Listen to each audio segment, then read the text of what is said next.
The White Lotus Season 3, Episode 2 has given us our first mystery of the show.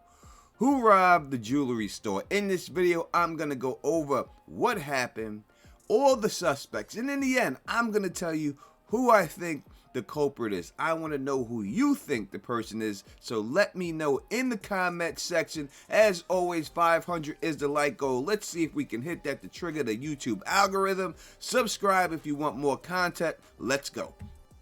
Right off the bat, we see Valentine, the wellness coach, go up to the security guard, who I'm going to call G because I don't want to butcher his name, and start getting into a conversation with having MMA fights and having tickets to go to one, and getting him to want to go with him. When he has the gate open because he pulls up on his motorcycle, this is when we see the car sneak through. And when G goes to look at the car, we see Valentine distract him once again. So without a doubt, we know Valentine is involved. This is not a coincidence. This timing was just too perfect. He has to be involved. He doesn't look like he speaks to G much. That's why G was getting a little giddy about it. So we know Valentine's involved. Let's move on to find out exactly who the person was that pulled that. What did you do before you retired?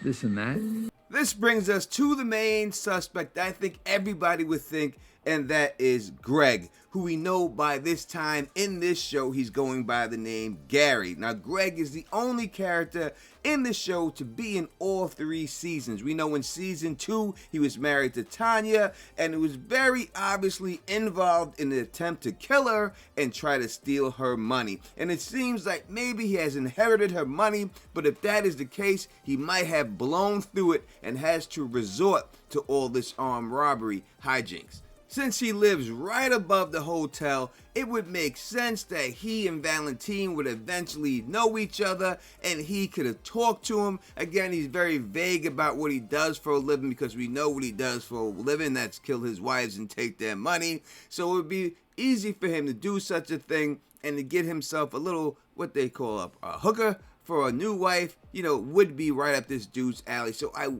do see why it should be him, and everything points towards him. Which makes sense because we see that Chloe just happens to be in the dressing room the whole time this thing jumps off, and if his girl was involved, he was involved, and his girl was involved also, then this would give her the excuse when the police come that she had nothing to do with this whole thing. And she did have a reason why she was in there. She claimed that they got into a fight, and because of this fight, she said that she needed his credit card, which could just be a ploy, which is what I think, to get them in there so that she can scout the place out, make sure it's smooth sailing when they go about this robbery. She puts herself in the dressing room, and that's how she gets away with it. So I think that we have 2 suspects right now that we know definitely did it. So we know that there's one person driving and there's also another person who commits the robbery. Let's go through the person who committed the robbery and then go back to the person who's driving. It's really hard to get a good look at his face. The showrunners did a great job concealing this guy with the mask and the sunglasses. It's even hard to make out whether he's Asian or he's white. We know he's not black. We could say that for sure. But that is what the problem is with this. One thing we can say is that his build is that of a younger person. Doesn't look like this would be Greg, Gary, whatever you want to call him, because of the build. That guy didn't have any type of muscular density to his body whatsoever. This guy looks like he's in pretty good shape, and he's able to shake off G with no problem when G tries to grab him up. So we can't say that it's Greg Gary at all, that the guy that's doing this. Maybe he's the one that's driving. We'll go into that in a second. But for this person, it has to be somebody younger. I don't know if we've seen this person in the show yet.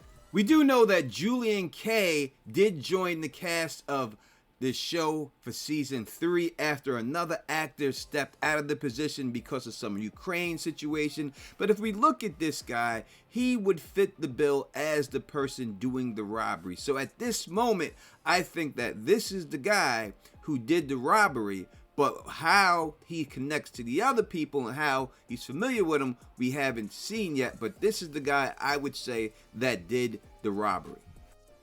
Now that we figured that out, we now have to wonder who is the person that is behind the wheel of this whole situation? Is it Gary, Greg, whatever you want to call him? Is he the one that's driving the car? If that's the case, then we have 3 people that are in on this, and let's just go through it if it's him driving this car. During the struggle, during their escape, we see the driver step out. He's got a maroon shirt on, and he's also wearing a black mask, unlike the other guy who has a white mask on. We look at his hands. It's hard to see if he's Asian or if he's white, but we know he's light skinned. This is the best shot we get to see this guy's face. Again, we can't see much of his beard because he has the mask on. We see that it is a maroon hoodie that he's wearing, but the back of his head to me does look like that of a balding man.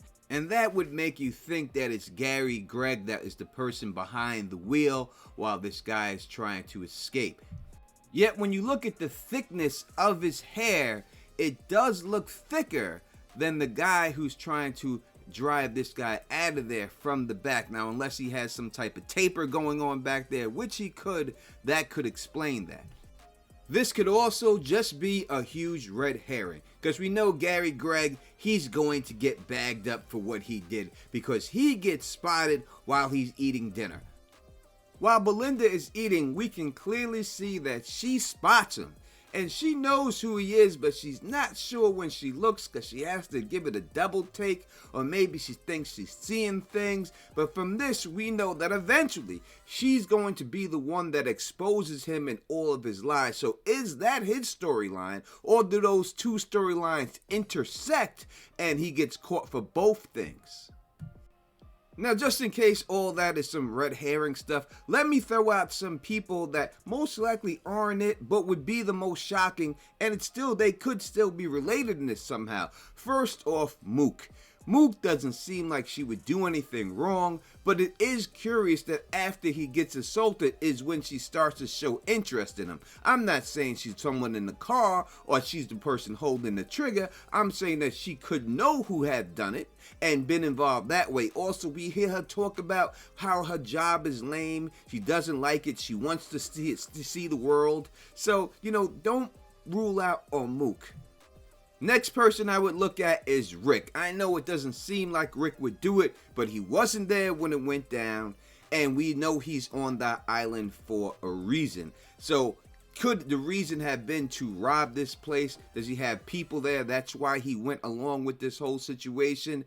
When his girlfriend is shocked at the end, it does look like when he hugs her that's genuine, that he really cares, even though he's been an asshole to her the whole time, that she's okay. But he does kind of insist that she was in known danger when she keeps trying to say, I almost died. He's quick to debuff that. So why he would do that? Now, to me, Rick's storyline is he's looking for his father. And the lady who owns the place that he's going down to find her is going to turn out to be his father. I think that he gave a false story saying that his father was murdered, or maybe that's what he was told when he was a child, and this guy truly is going to be his father. So that's why I rule him out. I think his storyline is more that he's in search of his father. That's why he's so angry, and he's going to find out that this hotel owner is his father, and that's why he came there in the first place.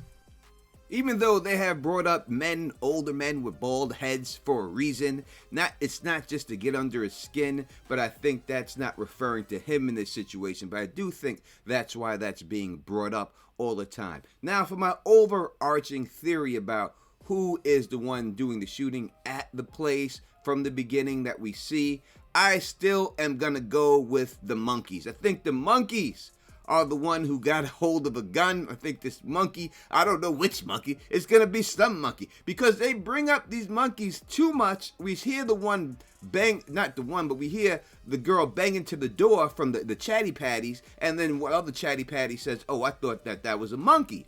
So I think they're bringing the monkeys up too much for the monkeys not to have something to do with this. Also, they bring up a lot about the poison and stuff, so I think there will be some poisoning going on before this is all said and done. But if I have to pick right now from the evidence that I got, I think that a monkey is going to get a hold of one of these guns, and I think the monkey is going to be the one in the woods shooting people and accidentally shoot. So, well, obviously it's an accident the monkey did. I don't think the monkey just automatically killing people. I think the monkey's just going to be horsing around and the gun's going to go off a couple of times and it's going to catch the person floating in there. But that's my overarching theme about who is the person that is getting shot up at the end of the thing. But that is my theories for who these people are who committed the crime, the robbery, whatever you want to call it. But I want to hear from you. So please put it in the comment section who you think did it. And if you have any more evidence that I didn't pick up on, I didn't put in this video, I want to see that in the comment section too. So if you like the way I do this, please thumbs up this, spread this across the realm, and of course subscribe. And until next time,